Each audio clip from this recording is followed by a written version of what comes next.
Starting in 3, 2. Oh, are we filming? I'm sorry. Hello everyone. I'm your reporter, Henry Molina, and today we're going to talk about sectionalism that has been occurring in this nation from 1846 to today in 1851. The question on everyone's minds? What is dividing our nation today? Our nation has become increasingly divided recently due to differences in the spheres of ideology of slavery, economics, and political parties. As we all know, Southern congressmen are not happy with the Wilmot Proviso. David Wilmot, a Pennsylvania Democrat, introduced the Wilmot Proviso, which states that no slavery will be allowed in the new territories acquired from Mexico. Initially, President Taylor wanted California and New Mexico to be admitted into the Union as free states. This greatly upset the South because they didn't want any more free states. So Henry Clay proposed the Compromise of 1850. There were 4 steps. First, California would be a free state. Second, all residents in New Mexico and Utah territories would have popular sovereignty, meaning that they would be allowed to vote on whether or not the state should be free or slave. Third, the slave trade would be ended in the District of Columbia. And 4, the Fugitive Slave Act would be initiated. I'm Julie, here reporting in the North about the Fugitive Slave Act, where Northerners were required to return the Southern runaway slaves. Here's one now. Hi, I'm from the South. Hey, wait, aren't you my slave from 10 I years don't ago? recognize you. Wait, come back! Thanks, Julie. Now for this commercial break. Uncle Tom's Cabin, the #1 bestseller by Harris Beecher Stowe in the North because it reveals the truth about the real slavery. Broken family, denial of freedom, Christian martyr, those are things that you will hear about in the book. It will evoke emotion that will change how you feel about slavery, an evil on mankind. Welcome back. And now for Wendy on the election of 1852. Oh, thank you for having me. The Whigs were divided over the compromise, while the Democrats were united. Therefore, our new president is Franklin Pierce, who is a Democrat. Thanks, Wendy. And now for another commercial break. The days of the Whigs are over. Now it is all about young America. If you are a Democrat and you believe in expanding America's democracy into Central and South America, then you are a part of the young America, like our favorite President Pierce and the General William Walker. Hi, I'm Courtney, and I'm reporting from the Free State stronghold of Lawrence. Pro-slavery officials have attacked this town, causing a considerable amount of damages. The sack of Lawrence is just one of the many violent confrontations in the Civil War in Kansas between the pro-slavery officials and the Free Staters. Famously named Bleeding Kansas, this conflict has just further increased the tensions between the two sides. Go slavery! Go Free Staters! Now back to you. And we're here live for the Dred Scott court case. I'm Dred Scott, and I have traveled to free states with my master, and therefore I am free. I'm your master, and I have not set you free. Therefore, you are not free. I am Roger Taney, the Chief Justice, and here is the Dred Scott decision. 1. Blacks are not citizens, thus they have no rights. 2. Missouri Compromise is unconstitutional because it is illegal to take away slaves which are properties without due process of law.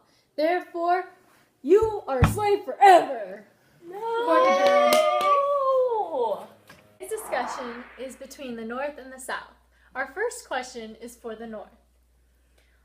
What do you have to offer to the economy? We have a really diversified economy where industrialization is the heart of everything. We manufacture goods and transport to the rest of the country, and we keep technology progressing and advancing for the whole country so the South won't be lacking behind. And the South, your views? Well, for the South, we're mainly biracial. We have both whites and blacks in the workforce, and we focus on agricultural and needs, and we provide the cotton for the North to manufacture. Our second question, the North. What are the social aspects that define you from the South? We are really peaceful people. We have really low crime rates, and we also promote public education for all the kids. in order to have a higher literacy rate. And the South? Well, although we are not peaceful, we provide the people in the military, so being peaceful doesn't really help us with our military. And there you are, folks. The discussion between the North and the South. Back to you, Henry. And we're back. Even though Pierce tried to ignore the slavery issue, slavery ended up as an issue with the Kansas-Nebraska Act. This new act allows Kansas to be a slave state and Nebraska to be a free state. However, it has been decided that both states will end up using popular sovereignty. What is really important about this act is that the North felt that it had replaced the Missouri Compromise Act. This act had done nothing but cause us misery. Really, it should be called the Misery Compromise Line. With increasing Irish Catholic immigration, there has come an increasing hostility towards them from both the North and the South. This led to the creation of the Know Nothing Party. This party is anti-immigrant and anti-Catholic. Due to the issue of slavery, the new Republican Party emerged from this party. Although founded in 1854, the young Republican Party candidate, John C. Fremont, did quite well for a newcomer in comparison to the Democratic candidate, James Buchanan, who won the election in 1856. Back to the Kansas problem. Pro-slavery people cheated in the voting process for the popular sovereignty. When the Free Staters finally got control of the legislature, the pro-slavery side drafted the Lake Compton Constitution, declaring a new government. Buchanan violated the popular sovereignty, and when the Panic of 1857 happened, it only made the Democrats look worse, helping the Republicans gain more support. Breaking now, John Brown was just executed after his failed attempt of stealing federal weapons in Harper's Ferry, Virginia, where he hoped to spark slave revolts across the southern states. And now to Wendy. Last United National Party, the Democrats, was divided into North and Southern groups when they tried to nominate their presidential candidate in 1860. Republican candidate Abraham Lincoln came out first, winning most of the northern states against three other opponents, including the Southern Democrat candidate Breckinridge, winning most of the southern states. As a Southerner, how do you feel about our new president? Lincoln is just another King George III. With him and the Republicans in power, the government is going to take away our liberty. Slave rebellions, northern economic domination, we need to break away from this enslavement and reign of terror. Join the Confederacy! As you can see, as a result of this contentment, the Lower South seceded from the Union and formed the Federal States of America. Back to you. Breaking news. President Lincoln has finally taken action towards the situation at Fort Sumter, but he has refused to send the troops that Major Robert Anderson has requested. He has ordered unarmed boats to proceed to the fort, deliver the provisions, and leave. Confederate troops, however, attacked the fort and Major Anderson was forced to surrender.